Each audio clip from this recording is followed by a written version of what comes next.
Hey guys, what's happening? It's Dr. Geiger from Chesterfield Plastic and Reconstructive Surgery. So today I'm going to talk a little bit about your first postoperative visit after a breast reconstruction with either tissue expanders or implants. So congratulations to you if you've made it this far. You've already got over the biggest hurdle you're going to have throughout this whole process. Every day from here is going to get a little bit better and a little bit better, so I promise you on that. You may have noticed that your first couple of days is that little inflammatory curve where you're a little sore, and then maybe the next day a little more sore, but then you start getting better and better. Kind of like if you go to the gym and haven't been for a little while, you're like, ugh, I'm pretty sore today, and the next day you're like, I'm never going back, and then you definitely get over that hump and are feeling better. So hopefully that's you at this point in time on there. So your first visit, a lot of people are scared, nervous, oh my gosh, what's going to go on? This is where we're going to relay a lot of those fears and let you know everything's doing great and you're doing okay. So first thing, I'm going to ask you how you're doing. Are you eating okay? You peeing? Are you stooling okay? So a lot of times some of those postoperative pain medications can slow you up. So let me know if you're having any bowel problems, even though it's kind of a weird thing to talk about. We're interested in it. We can get you some milk of magnesia, can help you stool, some Miralax, it's over-the-counter stuff, or even a suppository if you need to make sure you get regular. Now, we're going to make sure your pain is controlled if you need any refill on any of your medications. And at this point in time is usually when I'll let you start doing some of the anti-inflammatories, Motrin, Advil, ibuprofen, Aleve, all great ones that you can add on now that will help kind of do a non-narcotic pain relief for you. So that's really important to start around now too. And then we're going to take a look at everything. I'm going to take a look at the breast. We're going to make sure that the skin is doing well. You may have noticed it's kind of bruised or a little discolored after that mastectomy and after all the reconstruction and surgery. And that should be evolving and resolving at this point in time. It's gone through its purple and blues and greens and yellows or something. It may have a little bit of that left. By about 2 weeks, that should be all the way gone. We're going to take a look at your incisions on there. You may notice you have some glue across the incisions. It's either a little bit of glue, it's kind of a clear color on top of there, or it's a little mesh tape with some glue on top of that. So you have dissolvable stitches underneath the skin in a couple of different layers, and that's what's really holding everything together.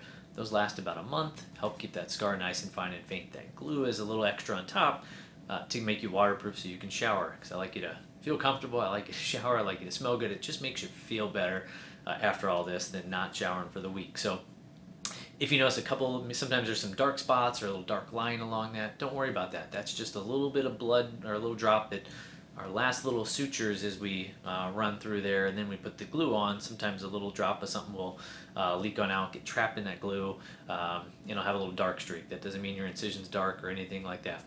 When this glue comes off in either 3 to 6 weeks, somewhere around there, that's all going to come off. You're going to have a nice, fine, faint little pink scar there. We're going to take a look at make sure everything's healing and sticking down well. So those drains, you've noticed you've got 2 drains per breast reconstructed on there. One of those drains runs along the bottom breast fold up here, because gravity, usually you're sitting up, so fluid is going to come down into that area. That's going to be the last drain we get out, just because we want to remove all that fluid, let things heal and stick down. Your other drain runs up towards the armpit, if that's an area where you had a lymph node dissected or anything in that area, but we want that area to heal and stick down. Usually at that first visit, I can get one of those drains out. It's going to be that outer drain that goes by the armpit, assuming that the output is low enough. I really like those drains to be pretty spot dry, so I'm talking less than 20 cc's or 20 milliliters a day for about 2 days in a row, and then we'll go ahead and remove that. Don't worry about those drains hurting coming out. You may have had horror stories from a friend who had a drain removed at some point in time and says it really hurts. These are not like that. There are drains that are thicker on the inside than on the outside, and when you remove them, it has to pop through the skin and it hurts. I do not use those drains. Yours are the same size the whole way through. They just slide out. Almost every single patient says, oh, wow, that was it? Wow, I could hardly feel that. So don't worry about it. Don't be worried about your drains. If we remove those drains, we're going to replace that special waterproof covering that goes over that drain site. So this is really important. Those residual drains, that's going from the outside world inside right next to that implant on there. I don't want bacteria or anything getting washed up or into that implant. So we're putting a special covering over there. We're going to clean that area. It's going to feel really good because you're probably a little itchy in that area when we take that off. We'll clean that area. It kind of scratches that itch. You'll thank us for it.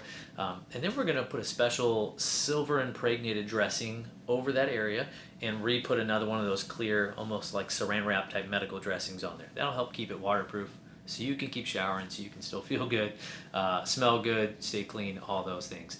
What we're going to do too, we're going to go over your activities. So that first week to 10 days is when I'm the most concerned about any bleeding in the postoperative phase. We use cautery, or a little kind of thermal device in the operating room, to seal off any blood vessels that may be bleeding a little bit from the surgery. If you were to strain real hard in that postoperative period, you can knock a little bit of that cautery clot off and you could have something bleed. After about a week, that risk is pretty minimalized. So I'm going to let you start lifting a little bit more. That first week, anything less than a gallon of milk is going to be just fine. Just don't strain.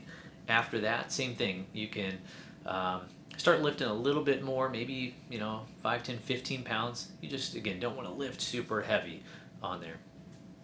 We want everything to still heal and stick down. It takes a couple of weeks for that to happen. So we're going to keep at least one of those drains going.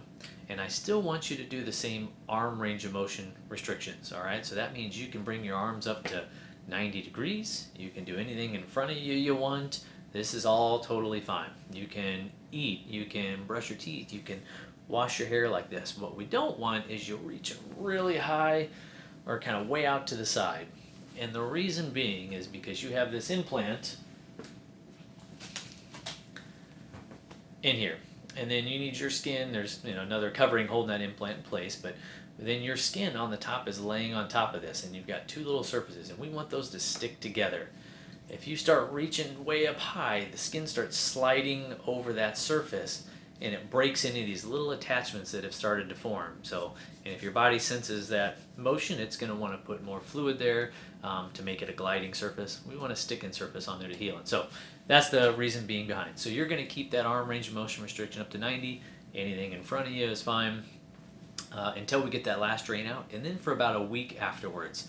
All right, so once you come back from there, I'll have you start doing some wall walks and some stretches, and we'll get you moving. By about a month out, you're going to be doing all sorts of stretches, so don't worry about that. We'll get you there, and I would say only about 5%, maybe 10, but probably more 5% of my patients ever need to go to the therapist to get any kind of motion going, because you're going to heal up wonderfully on there. At the end of that visit, we're going to make sure all your questions are answered, refill any of your pain meds.